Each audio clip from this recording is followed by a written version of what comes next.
Good evening. Please remain standing as the Reverend Patrick Stenson delivers the invocation.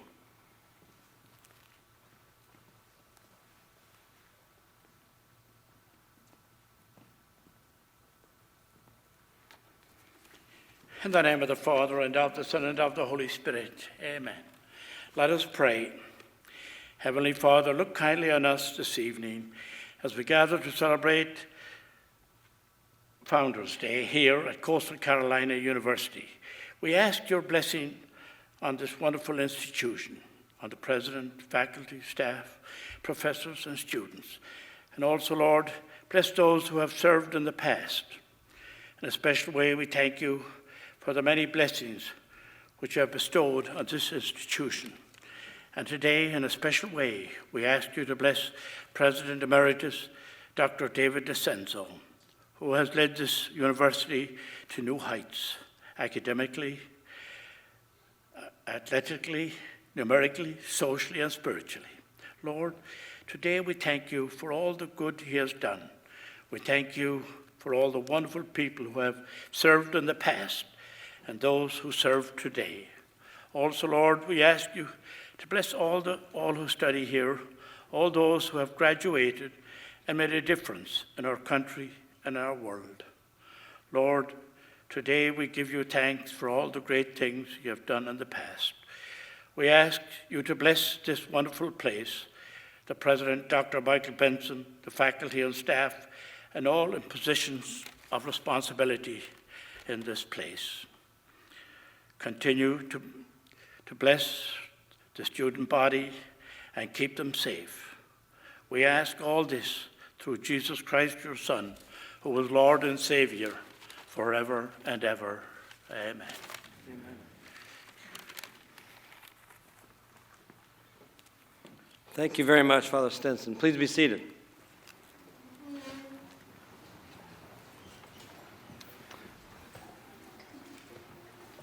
Good evening, and welcome to the 2022 Coastal Carolina University Founders Day Convocation. I'd like to give a special thank you to the members of the CCU Brass Ensemble for sharing their talents with us. Thank you very much.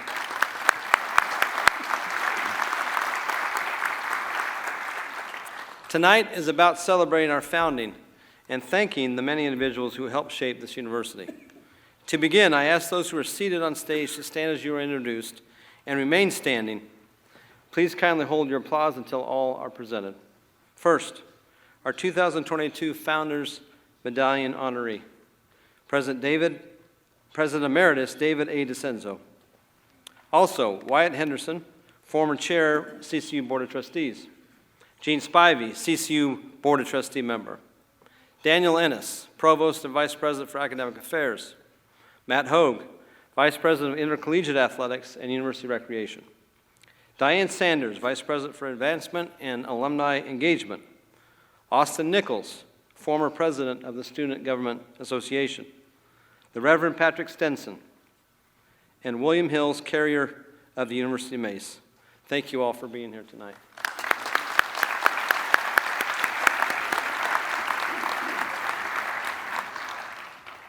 I ask all Founders Medallion past recipients, along with their families, to please stand. Franklin Blanton. Ron Eaglin, former Chancellor of Coastal Carolina University. Ruthie Kearns. Clark Parker. And John Vrooman. You all are special members of the Coastal Carolina University family, and we thank you for your continued support. Thank you very much.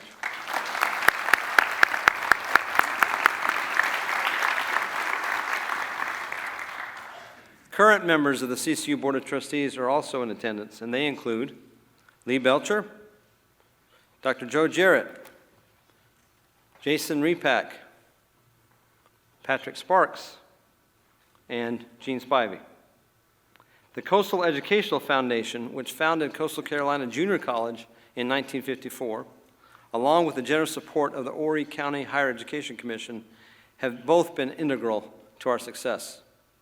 Since July 1st, 1993, when Coastal Carolina University became an independent university, we have been led by a statewide board of trustees which is charged with leading this institution and advancing the vision set forth by our founders.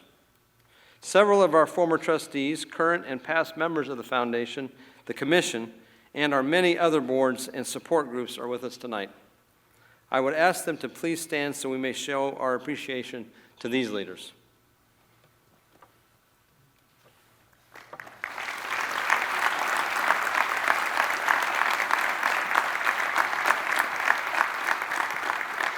Thank you.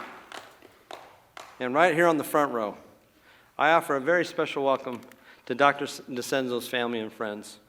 Thank you all so much for being here tonight. And this morning's events were so memorable, I hope for you like they were for us. Thank you all for being here. Can you?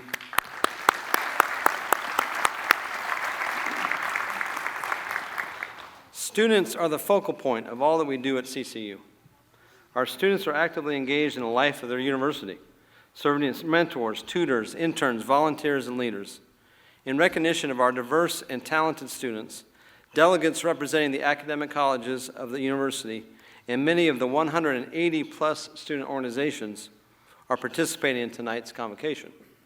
I would please ask our students to stand so we may recognize you.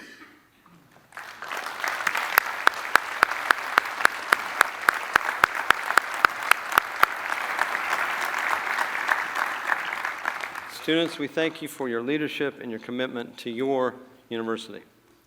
You saw them process in, but I'd be remiss if I didn't recognize our outstanding faculty. Will the faculty please stand and receive our recognition?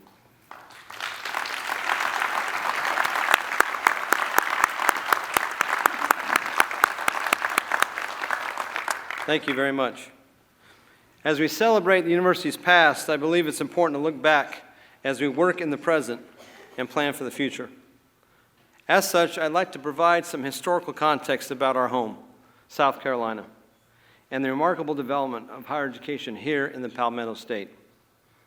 One often hears of the oldest university in our country, Harvard, founded in 1636 on a regular basis.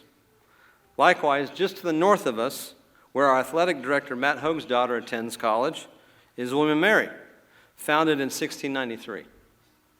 But consider what has happened right here in our own backyard. Our South Carolina higher education history is every bit as rich and significant. First, just to our south, about 100 miles, is the 13th oldest university or institution in America, the College of Charleston. When the college's founders gathered in 1770 to establish the institution, they included 3 future signers of the Declaration of Independence and 3 future signers of the United States Constitution. In the midst of the COVID pandemic, the College of Charleston commemorated its 250th anniversary. In 2029, we will celebrate our 75th anniversary. Now, fast forward 3 decades into the 19th century and the founding in 1801 of what has now become the University of South Carolina, one of the oldest public universities in the country. 5 years after the university's founding, a baby boy was born in rural Newberry County. His name was Hugh Huger Toland, and he would become one of the most prominent surgeons in America. After receiving his medical training at Transylvania University, Toland continued his studies in France, where he was classmates with Oliver Wendell Holmes in Paris. Dr. Toland returned to his home and became the most successful surgeon in Columbia. At age 46, and in the midst of the California gold rush in 1851, Toland moved his family to San Francisco. His practice thrived, and he decided to establish his own Toland Medical College in 1864 on Stockton Street. You might ask, how on earth do I know any of this? Well, I'm happy to answer.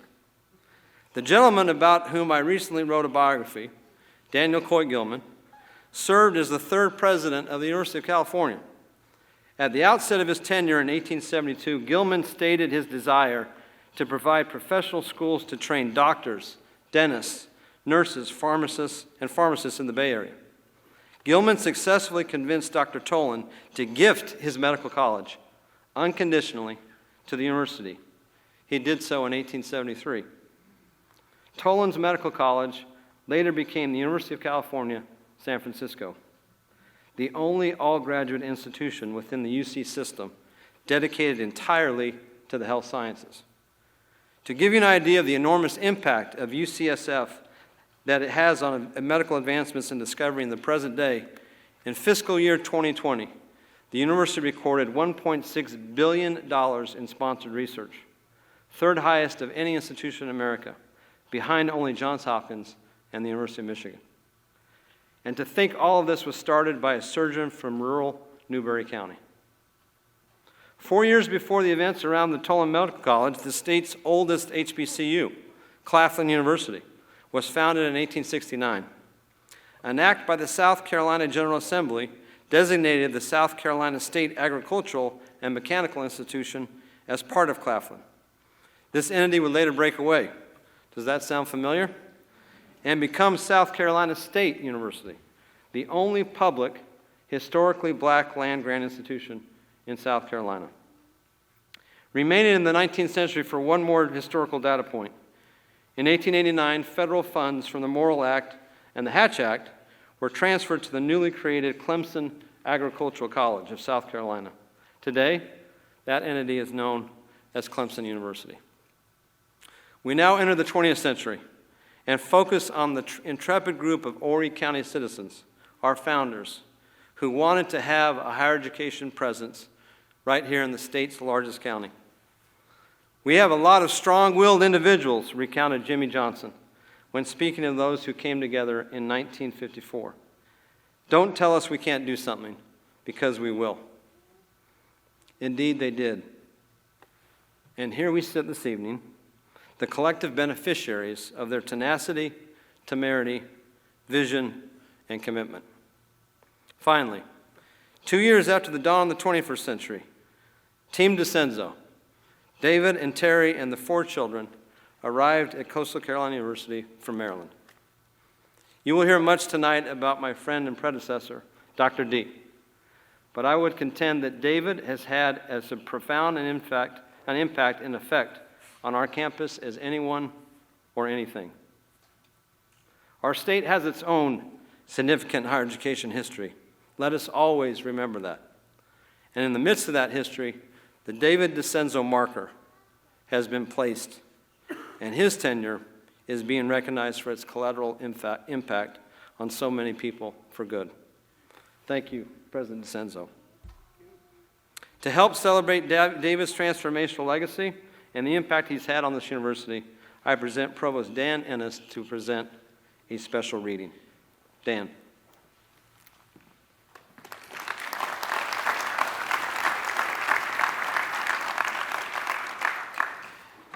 I've been asked to present a reading, and I think it's because I had the privilege of having my career overlap with Dave DeCenzo's. He came in 2002, I came in 1999, and while I was a faculty member, an associate dean, a dean, and then eventually a provost, Dr. DeCenzo went from dean to provost to president, and I had the honor to be his final provost in an 18 months of higher education that I don't think anybody wants to repeat.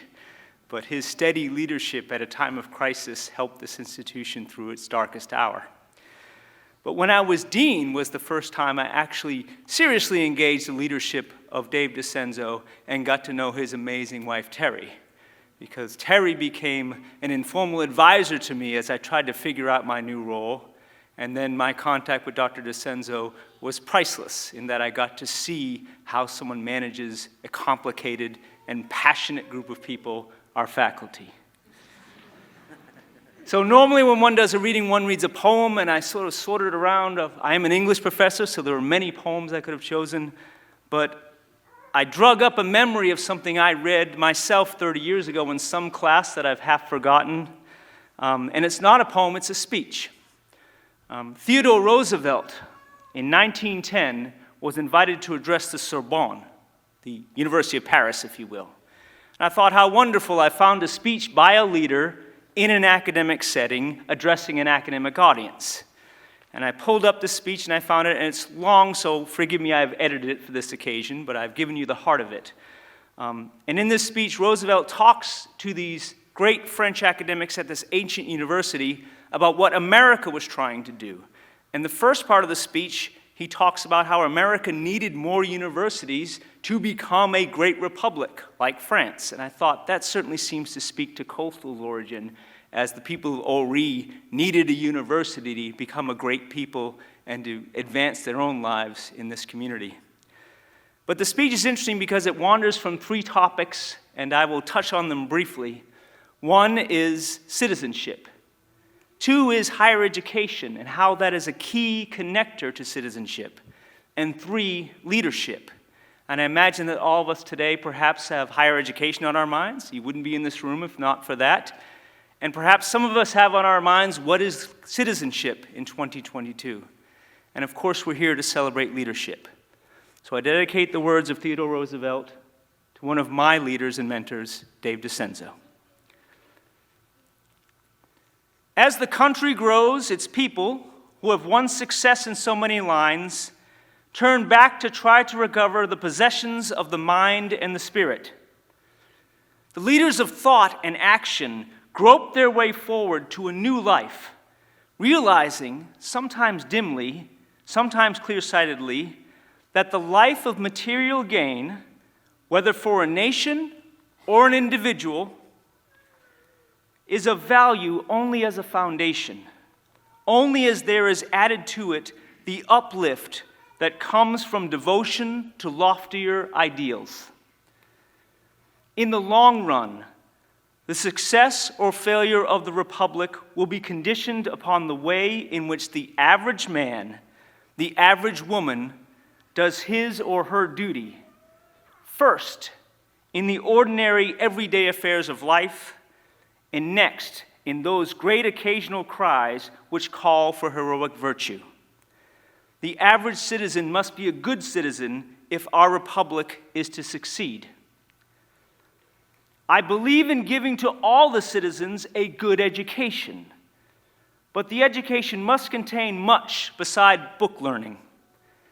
In order to be really good, we must ever remember that no keenness of intellect, no polish, no cleverness in any way makes up for the lack of the great solid qualities: self-restraint, self-mastery, common sense, the power of accepting individual responsibility and yet of acting in conjunction with others, as well as with courage and resolution. Without those qualities, no nation can control itself or save itself from being controlled by the outside. But we should not take part in acting a lie any more than in telling a lie. We should not say that men are equal when they are not equal, nor proceed upon the assumption that there is an equality that does not yet exist. But we should strive to bring about a measurable equality among men, at least to the extent of preventing the inequality which is due to force or fraud. Ruin looks us in the face if we judge a man by his position instead of judging him by his conduct in that position.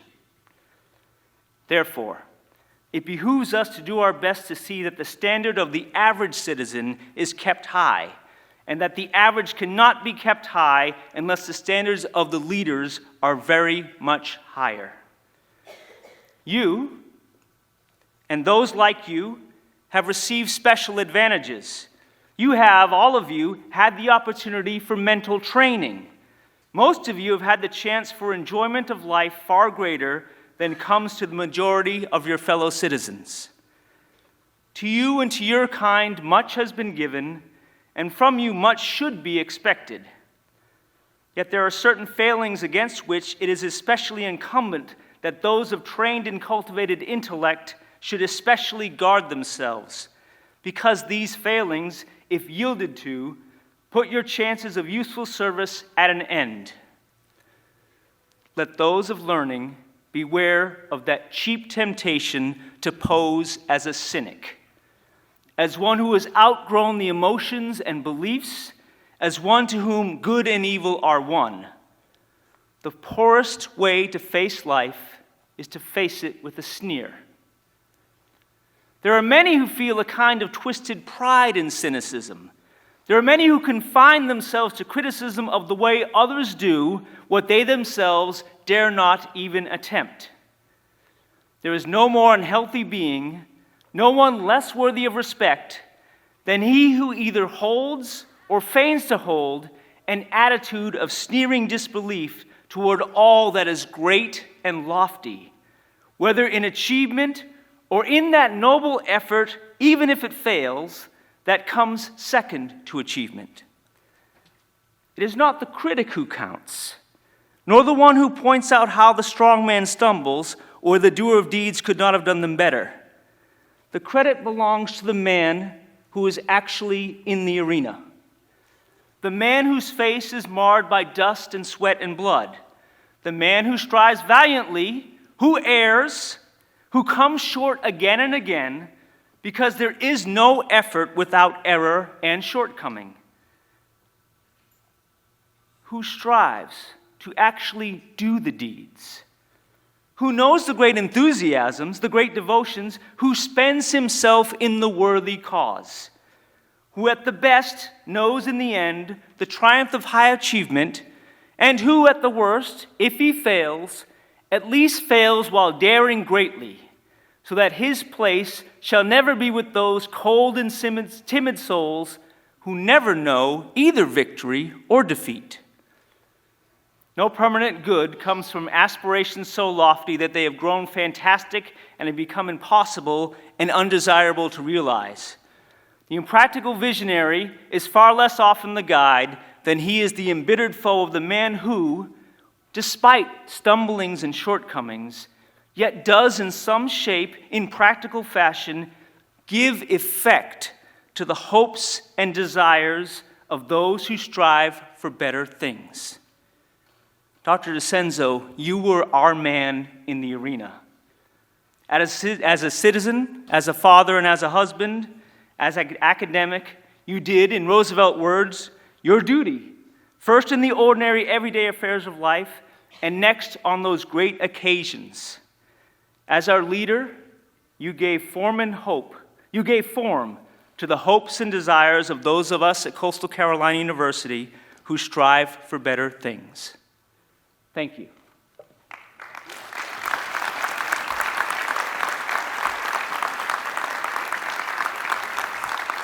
I'm proud to introduce my friend and colleague and our athletic director, Matt Hogue.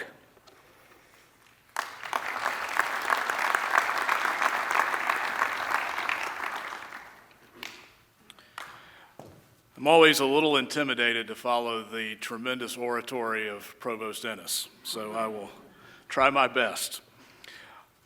Before we get to the special recognition, which is the role that I play tonight for Dr. DeCenzo, I did want to spend a moment to provide a few personal words. Number one, it's a great honor and privilege to be a part of this celebration tonight, and it's wonderful to be able to share it with everyone here on our stage and in the audience. I've had the pleasure to work with Dr. DeCenzo for his entire tenure here at CCU. So like Dan, I was a young pup in 1997 that came on board, and of course Dave not long after that. So I had the opportunity to get to know him in a different role before he became president, before I moved into the role that I'm in, and it didn't take long to see what his care and devotion was toward our students, and in particular in my area of the university, our athletes. He's always had an incredible desire to win and succeed, but do it the right way, and had great dreams of what our athletic program could become, which is leading us up to our honor tonight. And certainly that includes things we know a lot about. You know, the College World Series title, our Sun Belt membership, those things will always be legendary, but it's maybe the things that you don't know as much about where I think Dave really shined and showed his unwavering support, supporting the additions of women's sports, women's lacrosse, beach volleyball through his tenure, assuring that as we built our new baseball stadium that we also had an equally tremendous softball facility to go with it. And the countless times he would show up for senior day Even if that meant he had to be on a tennis court at 11 a.m. in the morning, or maybe late in the evening at the softball field or the soccer stadium, he was always there to support those athletes whose time had commenced and they were moving on to the next stage of their life, in many cases playing the last athletic event that they would ever participate in. Through all those years, though, his quiet perseverance and unwavering support was always evident. Even in the face of unpopular decisions and difficult situations, he would always continue to encourage all of us, myself included, and stay the course.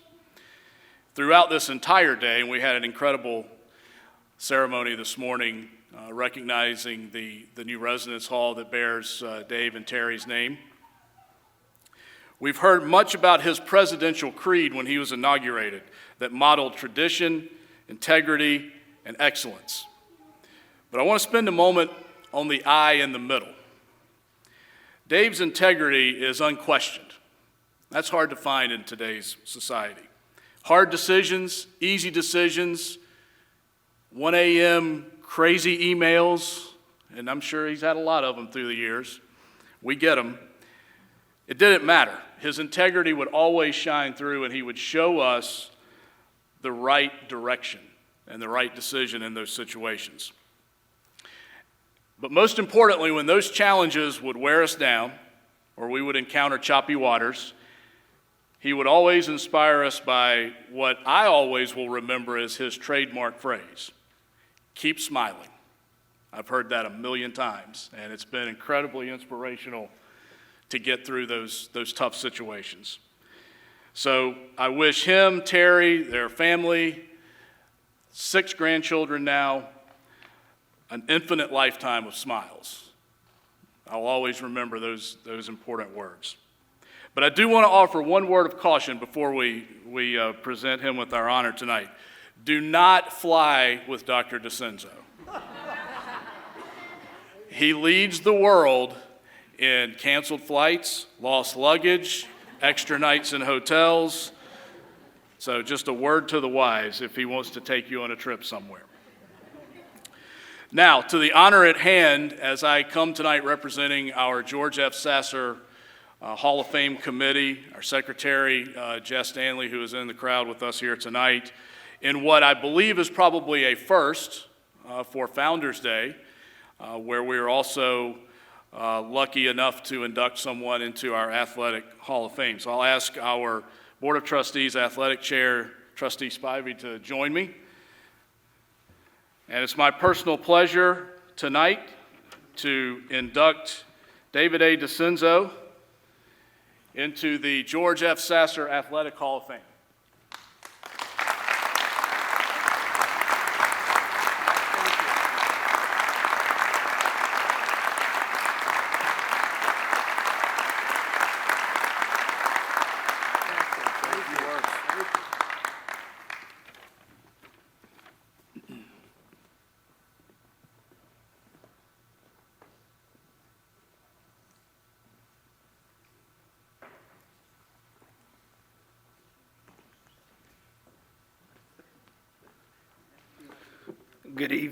Excuse me. Good evening. I am Austin Nichols. I am a former student at Coastal Carolina University and former SGA president. So thank you all for being here tonight. Thank you all for having me and considering me for this occasion. I've recently had a little bit of some health issues, so sometimes if my speech kind of seems like it's going a little in and out, just bear with me a little bit. But it is an honor and a privilege to be here, especially as we honor such a great man. Obviously, this is a very special occasion and special day in our university's history, but it is, for me, even more special to celebrate such a special man with such a special family and wife that I got to know while I was here at Coastal Carolina. As I began to prepare my words for tonight, I began to realize some of the similarities between Dr. DeCenzo and those who helped to create this university. And in those early years, I would imagine those leaders had a lot of grit and a lot of determination and passion. And my understanding is that in the beginning, it was pretty tough, and they faced some adversity, and they had some disappointments along the way. But it was that grit and determination and that passion that gave birth to the university that we all now love and cherish. And I know Dr. DeCenzo shares all of those characteristics. But I think above all, those leaders had a vision. And when I think of Dr. DeCenzo, I think of a visionary. I think of exactly all the things that I wanted as a college student, and I think of a man who somehow, in some way, was able to pull that all together and provide that for me. I came to Coastal Carolina University in 2013, and I left as a graduate in 2017. And so for me, Dr. DeCenzo is Coastal Carolina University. And President Benson, I love and respect you as well, but Dr. DeCenzo is my president. And in those 4 short and all too quick years, this university grew so much. And it continues to grow largely because of Dr. DeCenzo's vision. But this university didn't just grow in size or the number of buildings or the success of the athletic department. Dr. DeCenzo's vision helped to grow people. I know that his vision helped to grow me and thousands of others. There are thousands of people who walk this earth and credit Coastal Carolina University for their growth and for making them who they are today. And the special thing about Dr. DeCenzo is that because he doesn't need the spotlight or the credit, they have no idea it was his vision, his love, and his dedication for this university that caused all of that for them. But don't be fooled, okay? Because while I was here, the students at Coastal Carolina felt like Dr. DeCenzo was a legend. And I'm going to quickly tell a story that occurs every year, and I'm probably going to get beaten up for it later on. But every year around homecoming, my friends get into a group chat, and for those of you who don't know what that is, it's just a bunch of people in a group text message.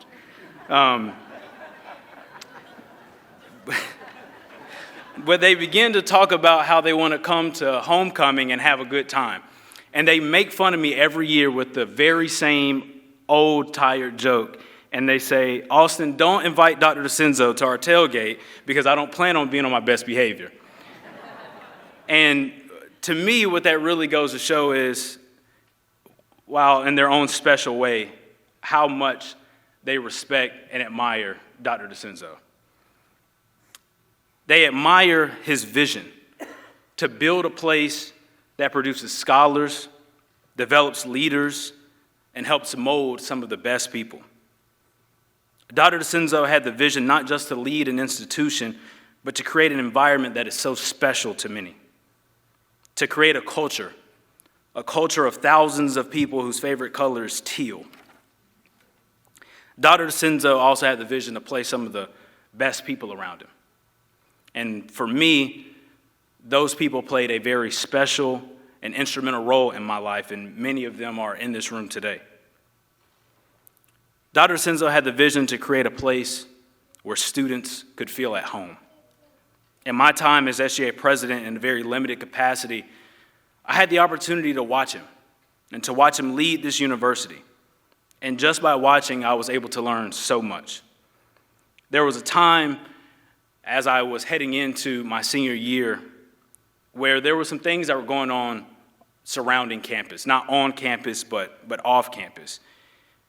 And yet it was Dr. DeCenzo who had the vision to see that students and parents and those who love this university heard from their leader, that they heard from their president. And I was just in awe of his leadership, and I know I didn't want to disappoint him. And without saying a word and many times showing his facial expressions, he taught me so much about being a leader of people.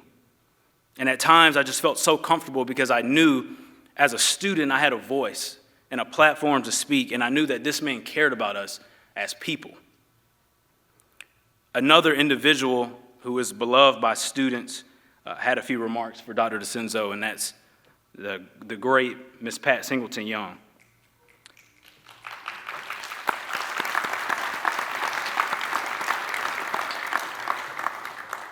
And she stated, "My experiences with Dave DeCenzo were very positive. He always had time to see me even if I had a concern, and he listened to my thoughts and my opinions. Our conversations were always about what was best for the students. And on a personal note, I was never treated like I was not important. The fact that I was not a vice president or a dean, it didn't matter. He welcomed my views because he understood my passion for the students. Dave DeCenzo cared about the whole student, what was happening in their classroom as well as their co-curricular activities outside of the classroom." And I believe those words couldn't be more true. Because of his vision, this university has an alumni that is rich with talent, but not in our bank accounts. So at the back of the room, there'll be some donations if you want to drop those off. And of all the alumni, the one most special to me is my fiance. And in part, and I'm going to get some bragging points for that, I'm sure, but in part because of his vision, we were able to fall in love with this university. And there are thousands of people who share our same story. Because of this man's dedication, and I'm sure sleepless nights, and most importantly, his vision, we got to call this place home. Thousands of young people leaving home for the first time and found a special place because of you, Dr. DeCenzo. So I thank you and your family for your service and your commitment to this university. President Benson, I wish you and your family tremendous success. Dr. DeCenzo, thank you for all you've done. Thank you for inspiring a young man like me. Thank you all for being here, and chance up.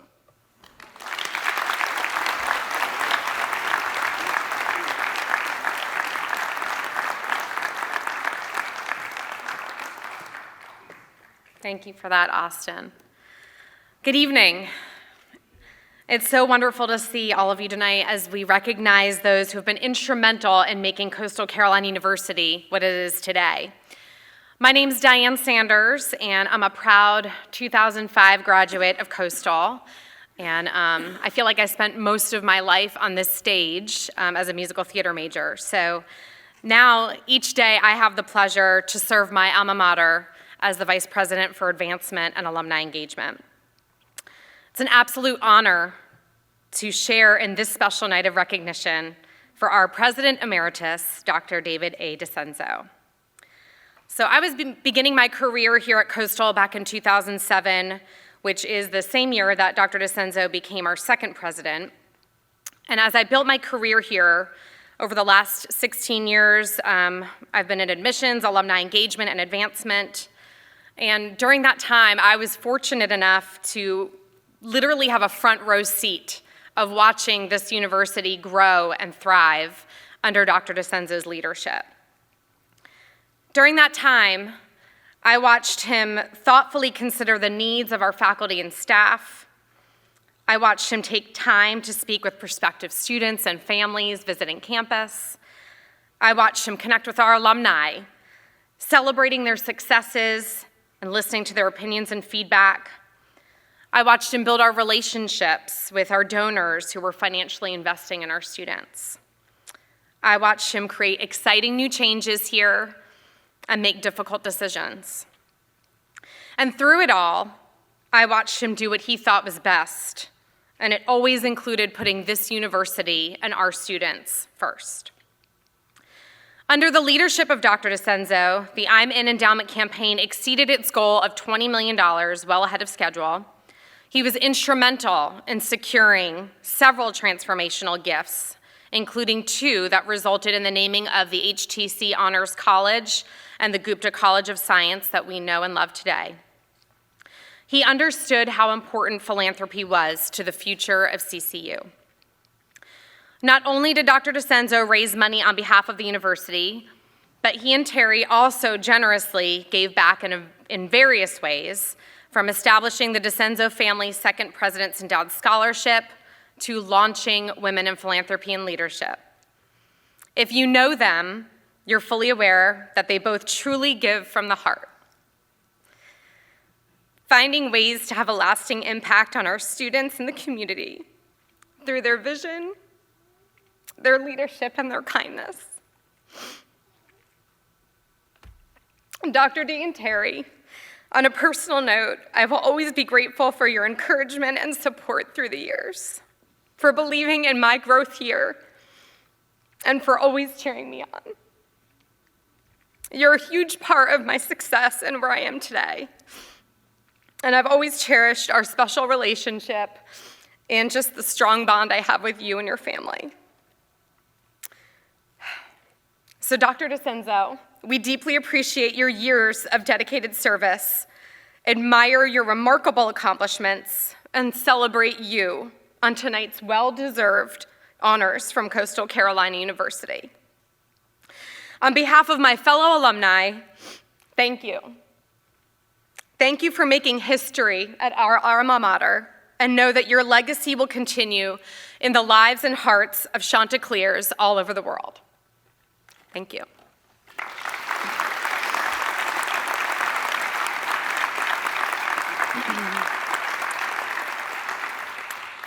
And now, if you'll please direct your attention to the screen behind me for a special video presentation.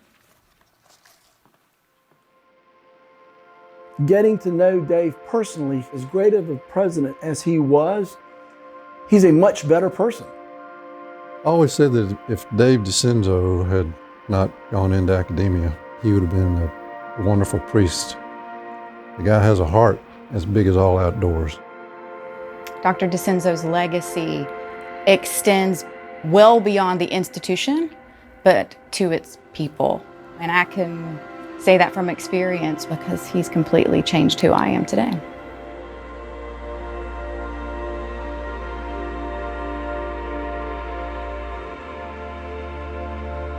I aspire to make my presidency a fitting tribute to each of you and to the special place where discovery and inspiration between students and professors is the cornerstone for all we are and all we do. Dr. DeCenzo meant a great deal to me. His first year was my year as student body president. I remember first meeting him and I couldn't take my eyes off of his cuff on his shirt, and he had his initials embroidered there, and it was DAD for David Anthony DeCenzo. And I was like, how cool is that? Like, his initials spelled dad. And I was like, that's kind of what he is. Like, he's like the dad of Coastal. So I was like, from now on, I'm just gonna call him Dad. And I don't think I ever called him Dr. DeCenzo while we worked together. I just called him Dad. And when you interacted with him, you know, sometimes you kind of just felt like you were, you know, just talking to anybody else in the world. You didn't think you were talking to the president of the university. He just, you know, made it really feel like that CCU family. When I stepped on campus as a freshman in 2013, and when I left in spring of 2017, I mean, those are just two completely different universities. You know, the ability to work through that as a leader and to see the vision for a university, for its faculty, for its staff, for its students.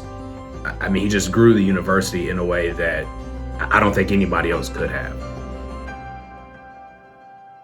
Together, we will shape new traditions, make integrity our benchmark for progress, and measure our excellence. While some may say that Coastal Carolina is too young to have a past in any sense of tradition, I beg to differ. Coastal Carolina was at such an interesting place at the time that President DeCenzo became president, because as an institution, we were still working to understand who we were and who we want to be. And in the course of doing that, we realized that some people recognize traditions as these 100-year-old things, but the reality is we were able to look within ourselves as a campus and identify the things that were organically happening as traditions and name them as such. We must foster student success and academic inquiry, provide an environment that stimulates professional and personal growth for faculty and staff, and ensure the fiscal integrity of this university. We must hold ourselves accountable. Integrity blends honesty, faith, and open communication with solid core values. It will be the guiding principle in each decision we make. I had a unique opportunity to work with President DeCenzo as his chief of staff, and in that capacity, working alongside him each day, what I was able to see was a deeply rooted integrity. He regularly recognized that the decision that he made reflected the integrity of this entire institution. Dave's first big challenge was about 3 weeks into his presidency. The state auditor's office dropped an audit of the prior year with 23 material inconsistencies. They gave us 2 years to clean it up, so he got right on it. We brought Will Garland out of retirement, and Will, working daily, pretty much daily with Dave, they cleaned it up in 6 months. So Dave rebuilt the foundation of financial reporting and spending, and made sure that everything was within state guidelines. And not only for the next 12 years of his presidency did he receive clean opinions of that financial audit, but we were then held up as an example to the rest of the state universities on how to save money for a rainy day, how to put money aside, how to not do this on the backs of the students. Aristotle said that excellence is not an act, but a habit. We must commit to encourage, acknowledge, and reward our habitual excellence. Together, we will find fulfillment of our dreams in this quest. Well, I think when Dr. DeCenzo arrived as president, he knew that Coastal's tradition and its history had been around growth. What the emphasis on excellence did was it didn't make a compromise between growing the student body and increasing the quality of the institution. And one of his main accomplishments was to continue to grow in terms of number of students, but more importantly, grow in reputation and status, so that we were getting higher caliber students, much better prepared faculty, and that led to a greater institution. If we are to honor our traditions and position ourselves for excellence, we must remember Charles Darwin, who said, "It is not the strongest of the species that survives, nor the most intelligent, but the one most responsive to change." 2014 began this time of back-to-back disasters and emergencies that put us through 10 different instances where President DeCenzo had to lead through hurricanes and great flooding and even a worldwide pandemic. So much has changed during the last 10 years. And so because of that, I think we're stronger as a campus. We have to be strong, be focused, but also remain flexible because all these emergency situations are so fluid.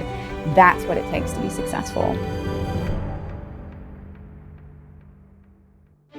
As the entire university community engages in the strategic planning process, the end result will stand as a legacy, not of a president or an administration, but a reflection of our collective dreams. The outcomes of the process of the strategic plan contributed to the growth and development of the university in many important ways. The bringing together of messaging and community to be able to share how and what Coastal was doing. It also contributed to the development and growth of academic programs that spoke to the needs of our region. All of these are examples of many ways in which his leadership through this strategic planning process and the results of all of those people working together helped to lead the university forward. One of his strengths was strategic and long-range planning. He had some foresight to look at where did we want to be, where did we need to be as a university. A lot of what we did was just get ready earlier than other institutions. Dave did a really good job of foresight in those areas. He charged the university through its research efforts, through its outreach, to get involved in the community to solve local problems and national problems. He made it very, very clear that we should be proud of what we were building here at Coastal. The whole idea was that he had a great deal of pride in the institution, and he passed it on to other people. So when we all began to feel much more confident and assured of what Coastal was doing and where it was going. So these three words, tradition, integrity, and excellence, will guide the new Coastal Carolina University to be a place rooted in confidence, unified in commitment, exemplary in transparency, and bold in vision. Looking back over the 14 years that he led the institution, I think that the overwhelming sense that both of us felt is gratitude for having been a part of something that was so much larger than us. Anyone can have a vision, but it's the people around you who buy into it and believe in it and put their heart and soul into it to make it work that makes it so exciting when you do step back. You're just grateful to have been a part of something so much larger than yourself. I consider Dave DeCenzo a friend and a colleague, and I'm so grateful for his leadership during his tenure. I know our founders would be incredibly proud of the progress we've made, and we're poised for even greater success in the future, thanks to Dave DeCenzo. I hereby fully accept the presidency of Coastal Carolina University and solemnly pledge to serve with great pride and honor. Thank you for this privilege of leadership.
I don't know how you follow that up, but I'm going to try.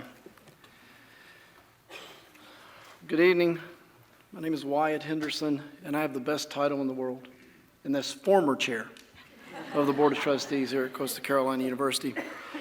I've had the privilege of working with Dr. DeCenzo during my service as chairman of the Board of Trustees, and tonight we present Dr. DeCenzo with one of the highest honors that Coastal Carolina bestows, the Founders Medallion. Recipients of the Founders Medallion are selected based upon 5 guiding principles. 1, they have been instrumental in the development of Coastal Carolina College or Coastal Carolina University. They reflect the ideals of the original founders. They have contributed their time, talent, or resources to the enhancement of the institution. 4, they have demonstrated over time an exemplary commitment to the university. And number 5, they have demonstrated a passion for service to the institution.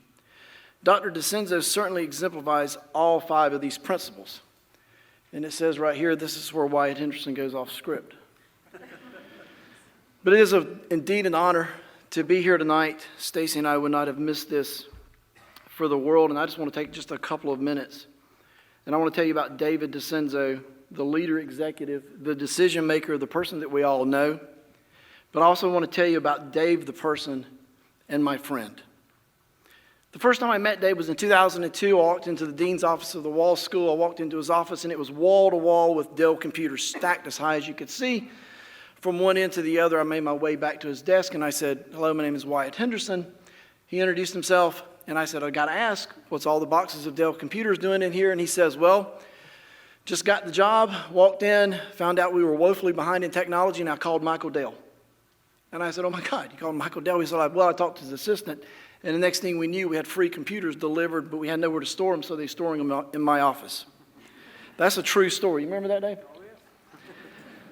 True story. And I thought then, I said, who thinks of calling Michael Dell for free computers? But what, yeah, no doubt. It wasn't until 2007 that again I had dinner with Dave one night. He and Stacy hit it off. I don't know, talked about American Express or something. But he revealed to me at that time that we had just had the financial audit come back with 23 material weaknesses. You heard Eddie talk about that on the video, so I won't go over that again. But that was one of the first hurdles that he had to face as a new president, was kind of inheriting a financial issue that had to be quickly corrected. A couple of years later, Dave and Terry, Stacy, and I spent a long weekend together. And it was at that time that I was able to discuss with Dave his vision for Coastal Carolina, and it was then he convinced me to run as chair of the board. And his vision included, 1, expanding the actual campus using the penny sales tax, 2, increasing the student population with what he called controlled growth, and 3, positioning the university for a jump to another athletic conference. I mentioned the penny sales tax, and everybody understands that we've spent $300 million, mostly penny sales tax money, building out this campus. But what you may not understand is when you can do that with the penny sales tax, you don't have to borrow those funds. We were able to expand this university's footprint without putting it on the backs of the students. So we were able to pass those savings along to the students. And if you don't think I'm telling you the truth, if you look at what the cost of tuition was for an in-state student in 2011, and then you factor in inflation for the next decade, in 2021, what it costs for an in-state student to go to Coastal Carolina University, factoring in inflation, it actually costs less in 2021 to go to Coastal than it did in 2011. That's what I call managing your money. The growth, so that's how important the penny sales tax is, ladies and gentlemen, is it kind of offsets what we have to charge the student because we don't have that debt to then service. The next thing you want to do is grow the student population. Dave believed that the growth is a result of 1, keeping the cost of education low, 2, the academic standing of the university, and 3, making the best use of the greatest marketing tool that we had, and that's our athletic success. If you don't believe that this formula works, it's not by sheer luck that we've had the largest ever freshman classes for the last 2 years. This is a result of planning, marketing, and finally figuring out the retention equation. Thank you, Dr. Ennis. Plus, of course, winning the College World Series in 2016, having college game day here in 2020 didn't hurt, and having the football team ranked, that didn't hurt at all either. But we could talk all night about Dave's accomplishments. We could talk about how he handled the recession in 2008 through 2012 and didn't lay off or furlough a single person. And we were the only 4-year institution in South Carolina that did not. We could talk about how Dave was proactive in March of 2020 in preparing what would then become a worldwide nightmare. We could talk about almost tripling the number of degrees, adding 2 doctoral degrees during his tenure. And no doubt I could stand here all night. We could list out his accomplishments, but by you being here tonight, you already know what he's done for this school. And I've said it many times, and it still holds true. In every decision that Dave ever made, he made sure that the student's best interest was the primary consideration. And he always wanted to know how any decision would affect tuition. Remember, this man and his wife and their kids were roasted by the media not very long ago. But he and Terry remained steadfast in their mission to move this university to the national stage. I, along with so many others, are grateful they never gave up. Next, I want to tell you about Dave, the person, and his character. What you see publicly is exactly who he is. Simply put, he's honest, dependable, true to his word. He always has your back. And he's not the type of person that will just tell you what he thinks you want to hear. And wow, do we get along great. I think everyone in this room knows how I feel about crushing bureaucracies and bureaucrats, but it was very refreshing to work with Dave because he brought a sense of organization, structure, and positive leadership that this university needed. He ran this university like a business, which is something I'm very comfortable with. No doubt the right person at the right time. In closing, I want to tell you about Dave, my friend. No doubt when I say Dave, I mean the entire DeCenzo crew. When Stacy and I met Meredith, Mark, Gabby, and Nat, we found it very easy to fall in love with this family. Our families have gone through a lot together. A few public challenges and media circuses, but many private moments where we learned to lean on one another. And I can only speak for my family, but Stacy and I are much better people from having the DeCenzos in our lives. Dave, what you see here tonight is a small token of our appreciation. From those of us who are alums, thank you for making our degrees more valuable. Thank you for putting this university both academically and athletically on the national stage. This school, this city, this county, and even this state owes you an enormous amount of gratitude for the sacrifices that you and your family made in order to take this university, albeit sometimes kicking and screaming, to the next level. Dave, we've shared a lot of headaches, a lot of heartaches, and a lot of late night phone calls. And we've had a ton of good times. And God knows I could really embarrass you right now. I'm sure you could. But I won't. Because I have the mic next. I just wanted you to know that I could if I wanted to. Seriously, just know that the last 15 years have been truly special to me and Stacy. And friends in attendance tonight, if you hear nothing else that I say, hear this. As great of a president as Dave was, and as great of a friend as he is a much better husband, father, and he's a much, much better grandfather. Stacy and I will always be grateful for you, for all that you have done, and especially for your friendship. And on behalf of the entire CCU family, congratulations on this well-deserved honor. At this time, I ask President Benson and Dr. DeCenzo to come forward.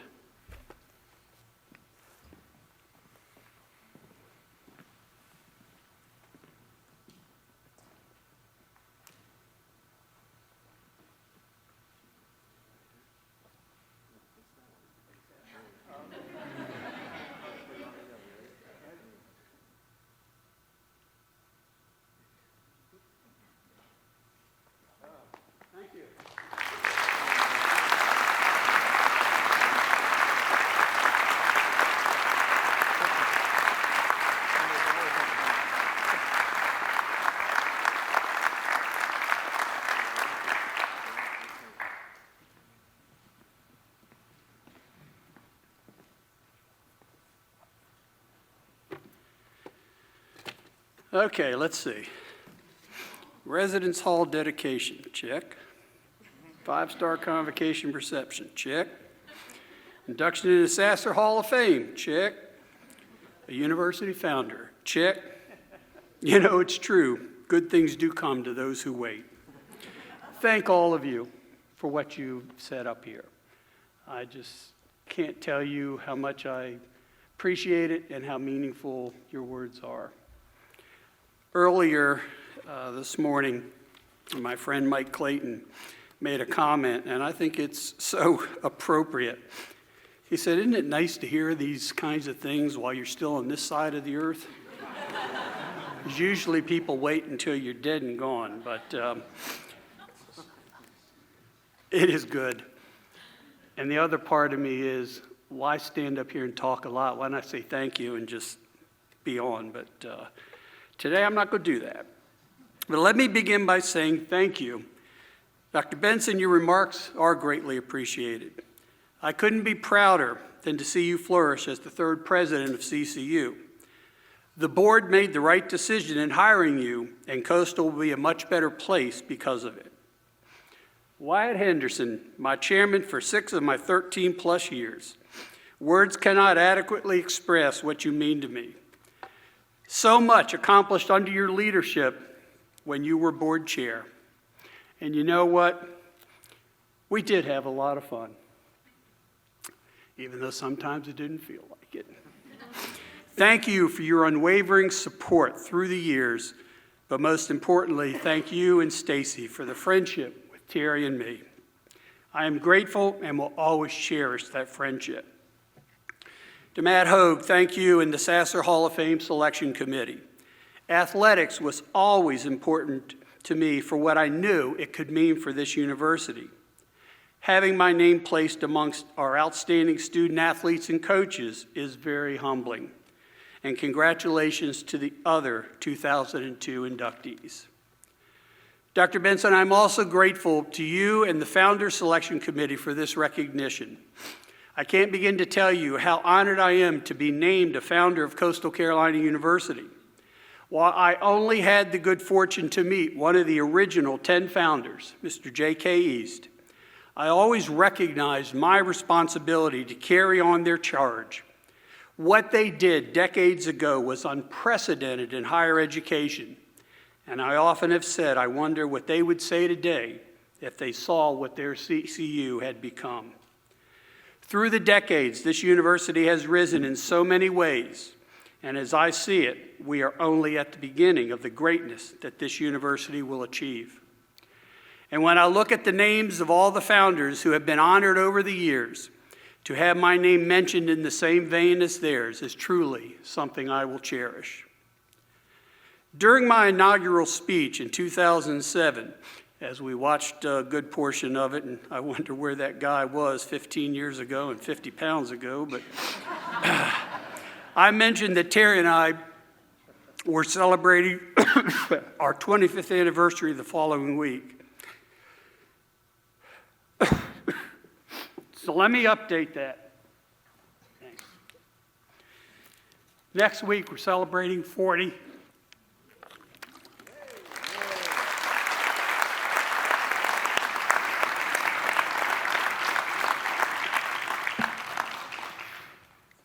Terry putting up with me for 40 years.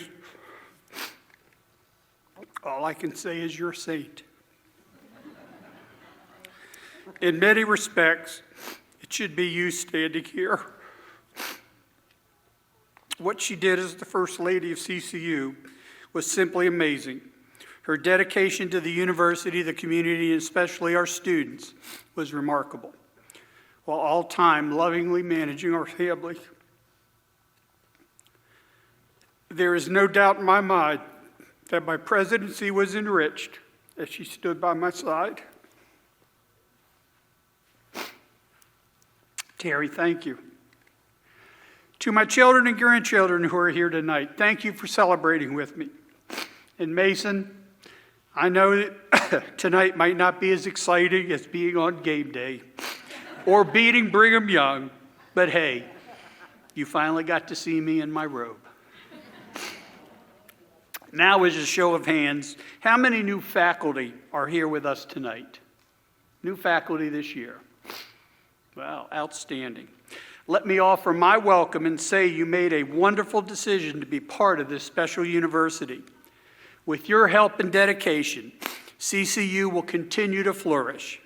You can make a difference, and I challenge you to do so. I suspect, though, that as you came to tonight's convocation, you probably asked some of your more seasoned colleagues, how long do you think the former president will speak? And I imagine the response you received was something like, and I quote, unless something has drastically changed, and if he's the only one speaking, you'll be home to see Final Jeopardy. In all seriousness, while the accolades and accomplishments during my time at CCU have been attributed to me, nothing would have happened without the support of so many people.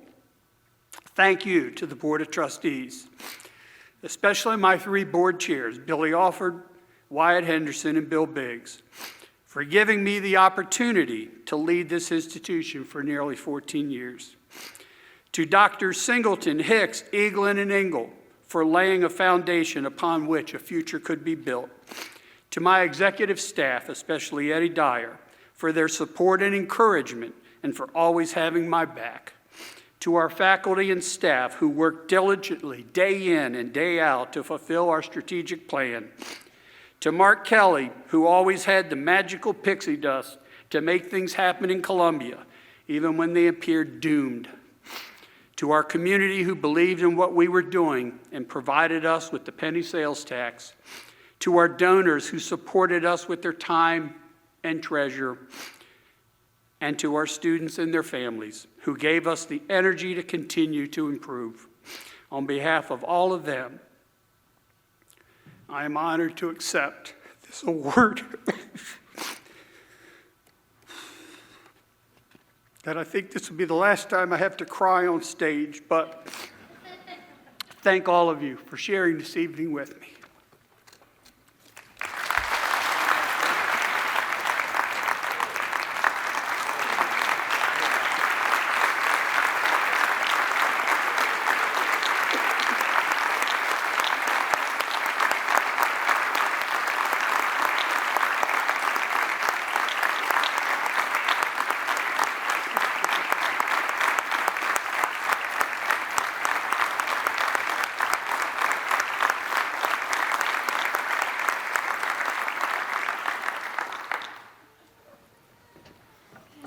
Wow, what a night. Congratulations, President Emeritus DeCenzo. Please join me once again in celebrating the legacy of his presidency at Coastal Carolina University, which focused on those three pillars: tradition, integrity, and excellence. Thank you, Dr. DeCenzo.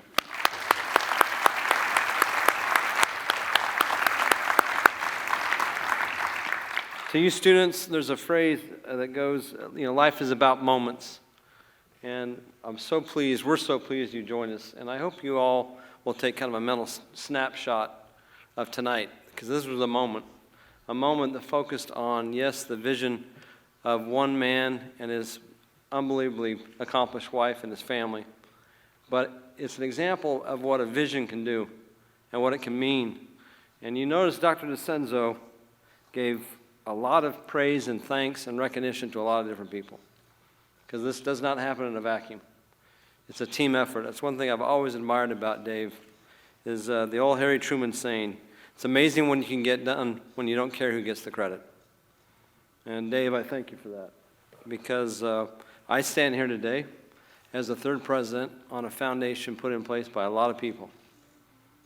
And I thank all of you for your commitment, your vision, the fact that we come into these positions at propitious moments, and Dave was president at a really crucial time, and that I get to follow him is a true honor.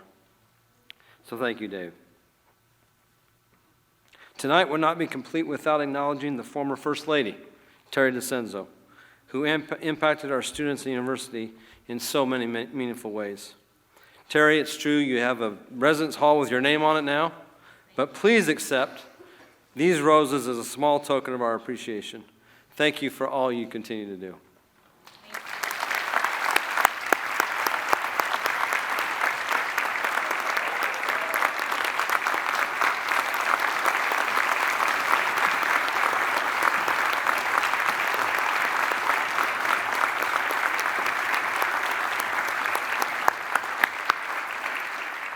Thank you so much.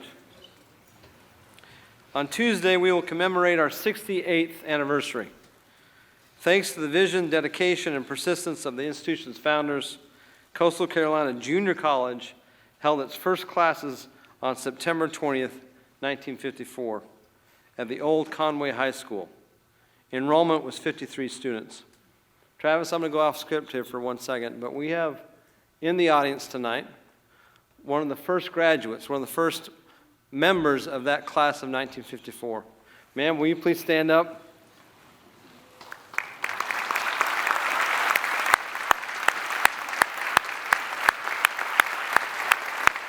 What's her name?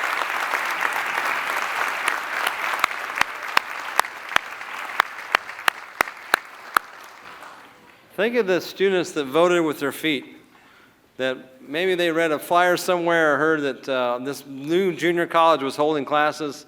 They didn't have a space, so they're going to do it in the high school. And we thank you for your believing in the vision, because today we are here because people believed in it and believed in us. So we appreciate your very much being with us tonight. I have no doubt that the pioneers who boldly established a college in Horry County in 1954 would be very, very proud of the present-day Coastal Carolina University. Again, I thank each of you for joining us tonight, for being part of this important university tradition. Now, please stand as the Reverend Patrick Stenson delivers the benediction, following by the singing of our alma mater. The words to Coastal Carolina are printed on the back cover of your program. After the recession, we will go out to Spadoni Park and invite all of you to join us for a dessert reception. Thank you again for being here.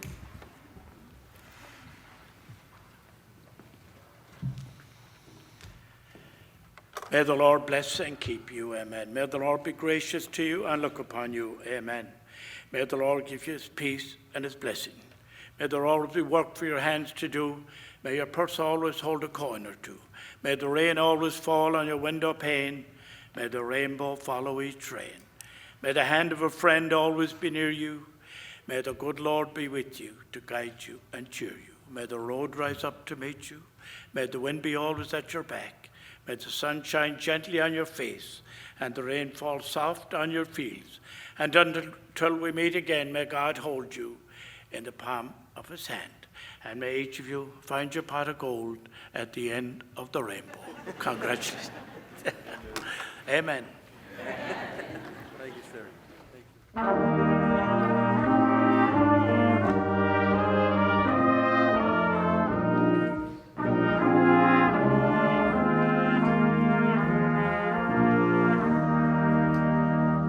We come to you to lead our search and learn to reach beyond ourselves, below the earth, beyond the stars, to form our dreams for brighter years.